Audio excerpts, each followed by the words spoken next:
একদিনকে আমি দাড়িপাল্লা নিয়ে মাপতে বসেছিলাম যে প্রেম বেশি কষ্টকর না মৃত্যু বেশি কষ্টকর। কষ্টকর জিনিস তো মৃত্যু, নাকি? মৃত্যু কেউ চায় না।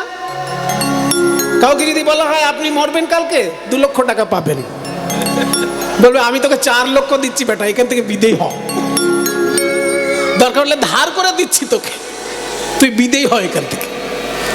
তো কাউকে যদি বলা হয় 2 লক্ষ টাকা দিচ্ছি, মরবেন একটু, সে বলবে আমি তোকে 4 লক্ষ দেব, তুই বিদেয় হ।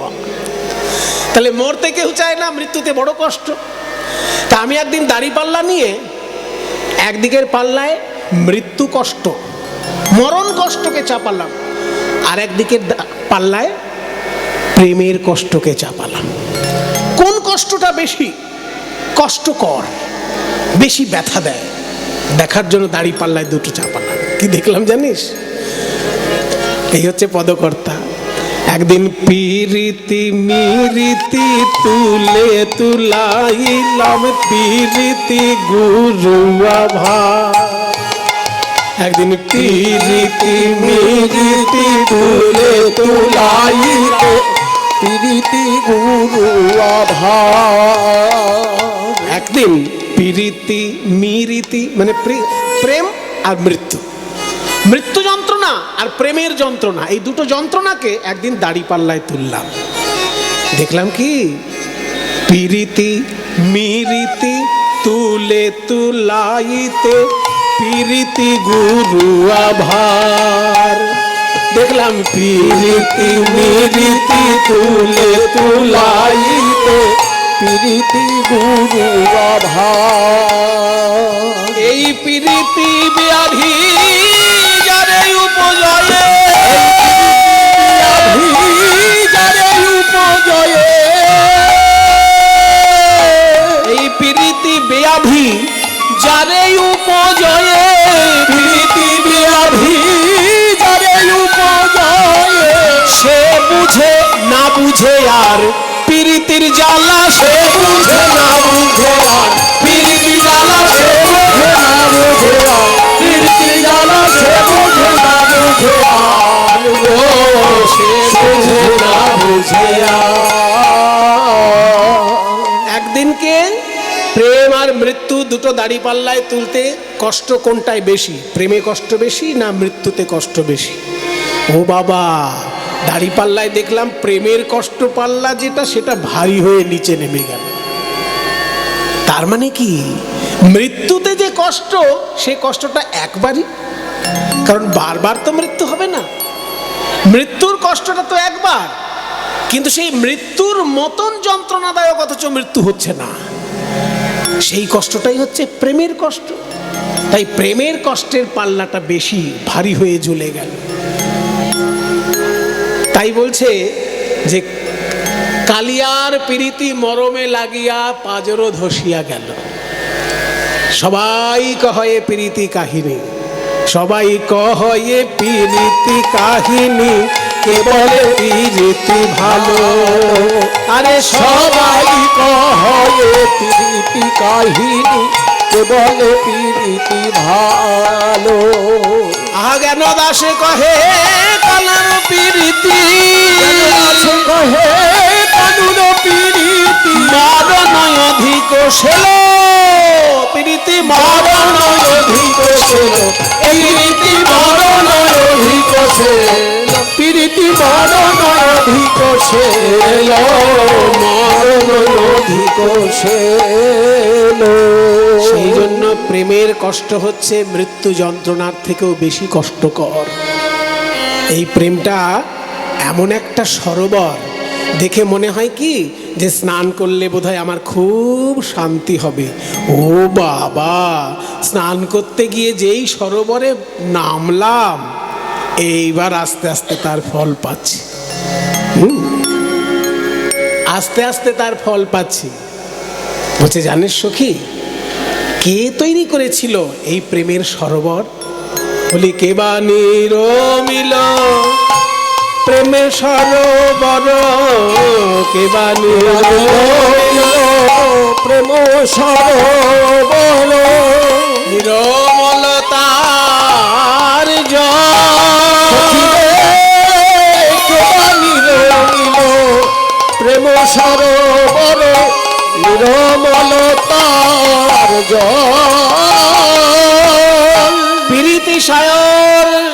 সম্মুখে দেখিয়া নাহিতে নামিলাম তাই। প্রেমের সাগর সরোবর সামনে দেখে আমি তাতে নামতে গেলাম, নাহিয়া উঠিতে ফিরিয়া চাহিতে লাগিল দুঃখের বায়। সুখের সরোবর মনে করে আমি এক পা দুপা করে নামছি, প্রথম প্রথম কিছু বুঝতে পারছি না, কিন্তু যেই সরোবরে নেমে গেলাম এই গলা পর্যন্ত, এইবার আমি যখন উঠতে চাইছি দেখছি আমার গায়ে দুঃখের জ্বালা লাগছে। সুখের সরোবরে নামলাম কিন্তু দুঃখের বাতাস গায়ে নিয়ে উপরে উঠলাম। প্রীতি সুখের সায়র দেখিয়া নাহিতে নামিলাম তাই। নাহিয়া উঠিতে ফিরিয়া চাহিতে লাগিল দুঃখের বায়। কে সৃষ্টি করেছিল জানি না এই সরোবর, বলি কে বা নিরমিল প্রেম সরোবর, নিরমলতার জল। কে বা নিরমিল প্রেম সরোবর, নিরমিলতার জল। দুঃখের মকর ফিরে নিরন্তর, প্রাণ করে টল। দুঃখের মকর ফিরে নিরন্তর, প্রাণ করে টল। বলি কলঙ্ক পানায় সদা লাগে গায়ে, ছানিয়া খাইনু জলি যদি।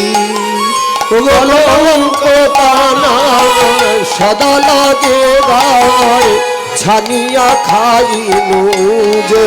অন্তরে বাহিরে কুটু কুটু করে, অন্তরে বাহিরে কুটু কুটু করে, সুখে দুঃখ দিল বিধি গো, সুখে দুঃখ দিল বিধি।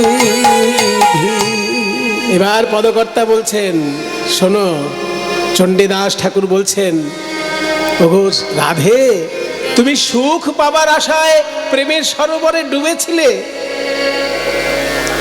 সুখের আশায় তুমি প্রেমের সরোবরে ডুবেছিলে। জানো না রসশাস্ত্রের পণ্ডিতগণ কি বলেন, যে সুখেরও লাগিয়া যে করে প্রীতি, দুঃখ যায় তার ঠায়। চণ্ডীদাসে কহে শুনো বিনোদিনী, সুখ দুঃখ দুটি ভাই। বলে চণ্ডীদাস কহে শুনো বিনোদিনী, সুখ দুঃখ দুটি ভাই। ওগো সুখেরও লাগিয়া যে করে প্রীতি, সুখের লাগিয়া যে করে প্রীতি, দুঃখ যায় তার ঠাই গো। ওই সুখের লাগিয়া যে করে প্রীতি, দুঃখ যায় তার ঠাই গো, দুঃখ যায় তার ঠাই। খুব ভালো করে শুনে নিন কথাগুলো।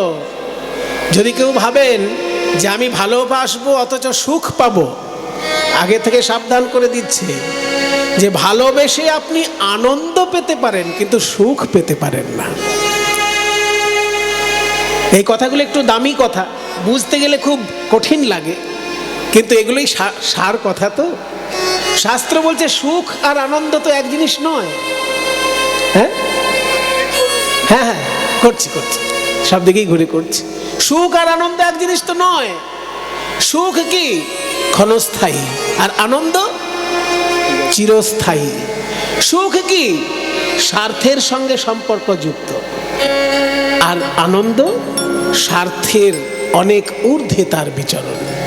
কাজে সুখ আর দুঃখ এই দুটোর ঊর্ধ্বে যে সুখ, তার নাম আনন্দ। কাজেই ভালোবেসে তুমি সুখ পাবে এটা আশা করো না, দুঃখ অবশ্যই পাবে, কিন্তু দুঃখের মাধ্যমেও ভালোবাসলে তুমি আনন্দ পাবে। একটা সময়ে তোমার মনে হবেই যে যতই কষ্ট পেয়ে থাকি, আমি ভালোবেসে যে আনন্দ পেয়েছি সেটা পৃথিবীতে আর কেউ পাবে না।